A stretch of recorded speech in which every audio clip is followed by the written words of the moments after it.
What's going on, everyone? Tommy P here, back with another Naturally Obsessed look into basketball. And before we begin, as always, I want to preface by saying I'm not a basketball expert. I'm just a fan who's naturally obsessed. And I'm coming at you today with a little bit of a shorter video. In a couple hours, we got Game 4 between the Dallas Mavericks and the Phoenix Suns. Meant to do a video for you yesterday, but got a little too caught up in UFC and the other basketball games going on, so I wanted to give you this quick preview. But I did, however, rewatch Game 3, as I always rewatch all of the Suns games, and nothing too concerning long-term, in my opinion. I saw a very similar type of mentality as we saw in the Pelicans series. The only difference, however, though, is I feel like Phoenix's momentum, when they caught some momentum in the Pelican series, was distorted because the Pelicans threw very good defensive matchups on the floor. And the Mavericks, they made tremendous adjustments in Game 3. I don't want to take anything away from that. The primary adjustment they made, which I thought was huge, was they were pulling a lot of trickery on DeAndre Ayton. And what I mean by that is I noticed a lot of the time Dorian Finney-Smith or Dwight Powell were doing a really good job getting in the paint, being covered by Ayton, and as they went to move towards the perimeter, they would pull Ayton along with them, which opened up Maxi Kleber a lot for what he did, opened up Luka Doncic a lot in the paint. And like I said at the end of Game 1, I thought the Mavericks did a very good job of pulling Ayton to the perimeter to try to make him a perimeter defender, and they did a really good job in Game 1 of exposing that, and we saw them return to that a little bit in Game 3. They had a lot of success all around as a team in the three-point shot, and it was a very, very uncharacteristically bad game for Chris Paul. Just a lot of passes that we never see him make, which lazy, rushed. The Mavericks did a very good job of pressuring. And no disrespect whatsoever. No disrespect whatsoever, because as I said at the beginning of this series, I had the Suns in 6 because you have to respect not only Luka Doncic as a player, but the job Jason Kidd has done with this team in general.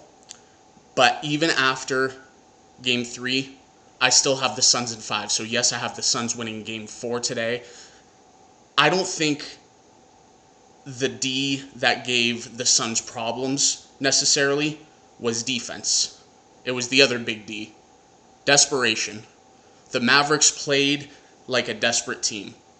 They had to. You're down 3-0. Series is over. Guaranteed, series is over. Now, no one can say the series is over because plenty of teams have come back from a 2-1 deficit. Plenty of teams have come back from a 2-0 deficit. The Suns blew a 2-0 lead in the finals last year, so I'm not going to be ignorant enough to say, oh, this series is over. But everything I've seen so far up to this point doesn't make me believe that the Mavericks are going to come back and make this a very competitive series. Could they win another game? Absolutely. They could. There's a reason why I originally had the Suns in 6, because anything can happen when you have a player as good as Luka Doncic on the floor. Anything. And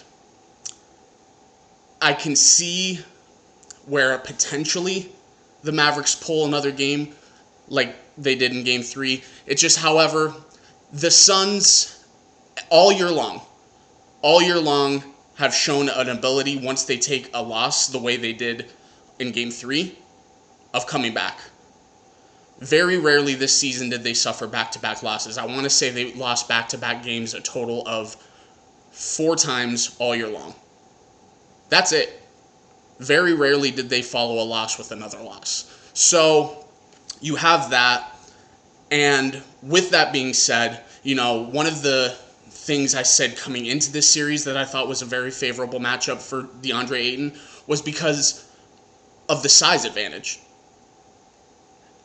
I saw a lot of people on social media criticizing DeAndre Ayton for not being aggressive enough, not taking advantage of the size mismatch. A lot of people just don't understand how this team is built. I understand when you have a guy like DeAndre Ayton and a mismatch the way DeAndre Ayton has the mismatch advantage. It's easy for people who don't know the Suns the way I know the Suns or hardcore fans know the Suns, but the way this team is built, as long as Chris Paul is here, DeAndre Ayton isn't going to be that guy. DeAndre Ayton still to this point relies on being fed the ball in the paint. And if you want to blame someone, I'm not saying you blame Chris Paul. I'm saying you blame the entire team around DeAndre Ayton, because he was very rarely fed the ball in the paint.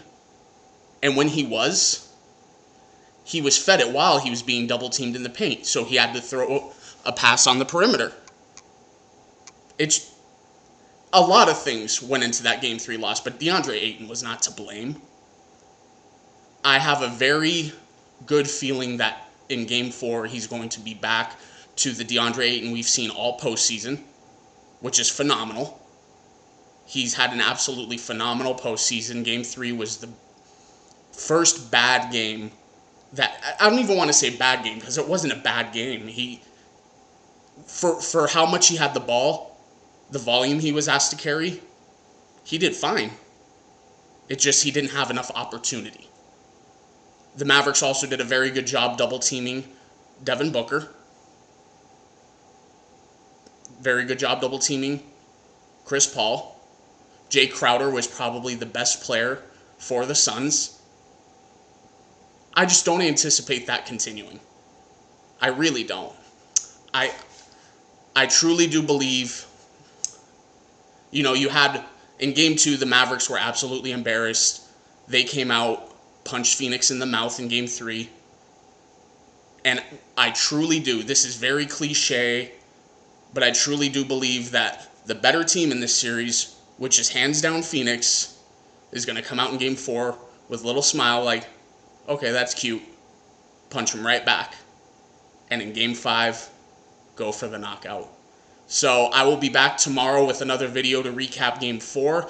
Be a little more thorough than this. I just want to make sure to get this out to you before Game 4 officially started. Thanks a lot, guys. Please like, comment, and subscribe. I'll talk to you tomorrow.